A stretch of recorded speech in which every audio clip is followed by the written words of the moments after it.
Hi, I'm Sara Drescher, and this is Una Pláticas.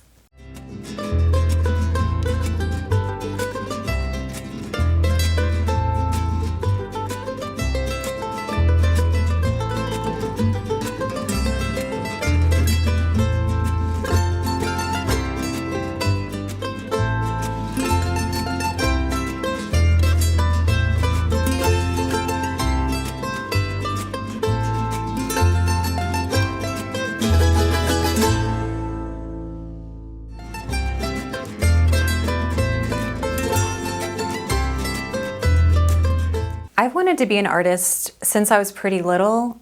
There aren't a lot of artists in my family. My grandmother and my mother are very creative, but I didn't really have a role model in my family for that. But I discovered that I had the talent to draw when I was pretty little. Church was really important to my family, so I remember when I was probably about 5 or 6, I was in church and I grabbed one of the cards in the pew and I started to draw Garfield during the sermon, because that's what you do when you're 5 or 6. And I remember my mom accusing me of tracing while we were still in church. And of course, I was horrified. And the card that I'd pulled from the pew was like a heavy cardstock. And so I could defend myself that I hadn't traced. And that was really the first moment of awareness I had that I had this little gift, this talent. And then I was off and running. Like, I couldn't get enough. I was always drawing and painting, and I was really lucky that my parents supported me in my decision to be an artist. So I got to go off to school and study, and that's just been such a dream that I get to do this professionally.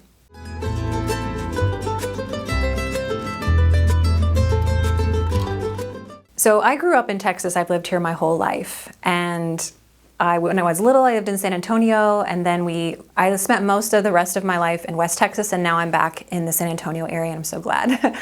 But my family is mostly European. We're English, Scottish, Austrian, and Swiss. But my family's also been here in America, in the United States, I should say, so long that none of us speak another language anymore, and we don't have any specific ethnic foods from our mother nations or anything like that anymore. It's kind of sad, but what we do have is we have a keen sense of family and food. We love food, and we love eating together, and we love our family very much, and we love being in Texas. So the food is a big part here as well. One of the things in my art in the series that I'm showing today is a little bit of my culture. These dishes that I paint are cultural icons for me. They're very sort of Midwestern, but a lot of families, I think, watching this will recognize them from their own homes. They were a big part of my growing up. My grandmother used them, my mother used them, I still use them. And so they're also a symbol of a lot of different things. They're a symbol of comfort food, of nourishment, nourishing others. It's what you take to a neighbor when they've had a new baby. It's what you bring to a family that's lost a loved one. And I think those kind of things cross cultures. I think almost every culture I can think of brings food as a way of showing care and love to their neighbors.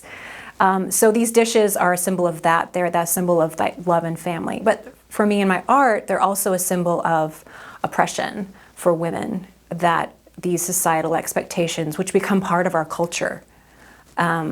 And so these pieces are created to talk about the issues that women are still facing today in our culture and society, and a way for me to bring them to light again in a slightly different way, maybe with a little nostalgia in there too, to make it a little more shocking. They're gently subversive. They're not overtly subversive. But that's how I'm integrating my culture in with my artwork as well.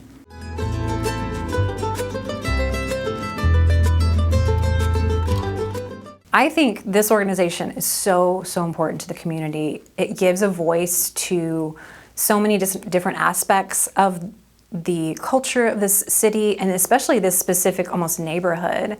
I remember seeing an exhibition here about borders, and living in Texas my entire life, border culture is such a huge thing. And it was really moving seeing all of these artists make art about living on borders, being a people of the borders and how that culture affected them very deeply. And it's such an important issue in this area and in this culture. And this center gives that a place for a voice and a community to speak about those kind of issues that are so important. And I think anywhere where this culture can be celebrated and exhibited, and where education can flow out of it, and where you can give opportunities to artists to show their work is so, so important today.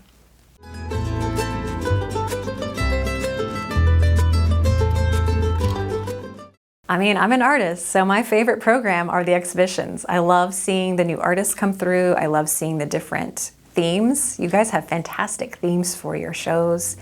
And I think they're so varied and interesting. It just is every time I come in, I'm blown away by the art and the emotion coming out of the artwork. And its cultural and contemporary relevance is fantastic.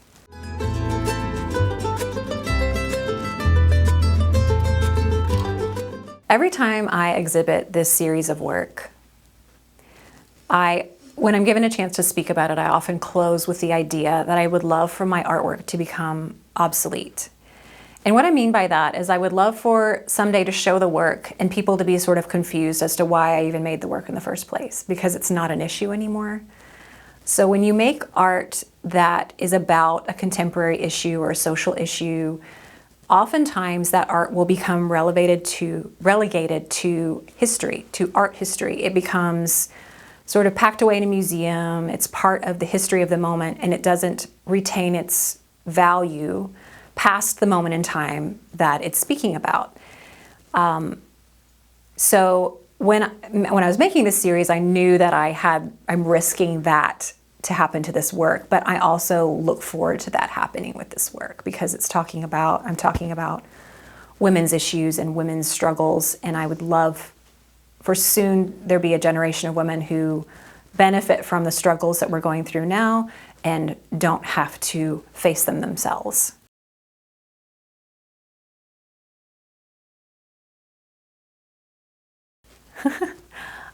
I was just thinking, I have so many things I love about San Antonio art. I think the first thing that popped to my head, I'm just going to go with that, is the music.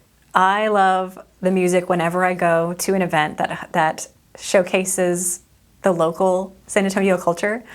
Oh, the music is just so wonderful and stirring, and I love seeing younger musicians interpreting the classic folklorico into modern tempos and sounds. I think it's just fascinating. I love how culture and music changes over the years, and even words can change, how we use them. So I love the music. I'm always fascinated in the colors that go along with it, just the bright exuberance of it.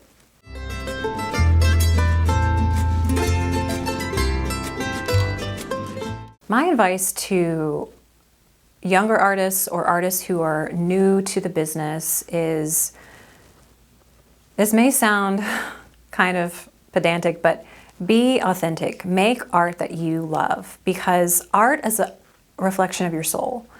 And people will respond to that work so much more if you make work that you love, because we can see it. The audience can see it. And if we respond as the audience to your work in that way, then we'll love it as well. So don't make work that you think is going to sell. Don't make work for someone else. Make your work.